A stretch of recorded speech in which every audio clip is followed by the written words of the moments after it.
Eric he was a good kid. He was a kid that everybody wanted around. A 16-year-old's murder, both mysterious and suspicious. Friends took him to the ER and left him after he was shot. But his family says timelines and stories just don't add up. He always came home. He always told me where he was going. He always answered the phone. The news leader, broadcasting for all North Texas. Fox 4 News starts now. The murder mystery only deepens for that young man's family as today they laid him to rest. Hello, everybody. I'm Heather Hayes. And I'm Steve Eager. It's 9 o'clock. The victim is Eric Romero. Police still have questions for his friends who dropped him off at the hospital, as do his grieving family members. Fox 4's Phil Alvarado spoke with Romero's mother and sisters just a short time ago. Phil. Well, Steve, Dallas police tell us that Eric Romero was shot about 10:30 last Tuesday. He died very early Wednesday morning. Now, that's about all they know. They don't even know where the shooting happened. That's why they're appealing to the public for some help. The family says they've heard a couple of different places that it might have happened here at Samuel Park in East Dallas, or maybe Randall Park, which is across the street from Woodrow Wilson High School, where Romero went to school. But the mother says they're getting so many conflicting stories that that's part of the anguish. They don't know what happened to her son.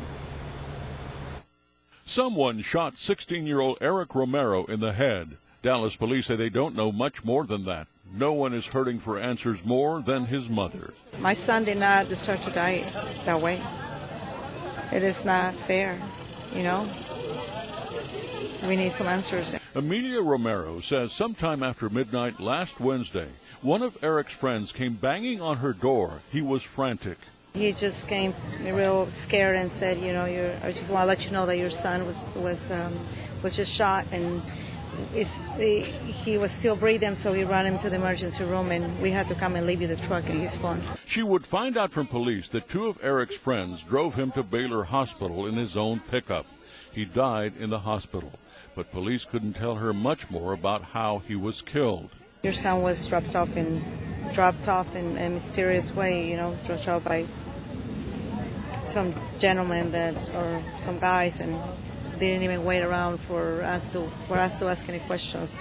There was not a 911 call that came out. That's the biggest issue right now, is that nobody called 911 on this shooting. So that's, you know, obviously that's our starting point. The details are murky. Police say they're not sure where Romero was shot, except that it's near Woodrow Wilson High School, where he went to school. One told me that they found him, that Eric called him to a park, and they were there talking. Then all of a sudden, Eric was on the floor with blood. They didn't hear gunshots. Family and friends gathered after the funeral today, still anxious to appeal to anyone who knows how and why Eric Romero was killed. But hopefully within time, justice will be served, and the person who did this will be paying the price for the harm that they've caused us, the hurt. What happened to Eric? It is, you know, we need to find some closure, get some closure to this. We're not going to have peace completely until we know. Amelia Romero says that that evening her son had left to go visit a friend, and she says that's the last she ever heard from him. He died the day before his 17th birthday. Steve? All right, Phil, this happened in the middle of last week.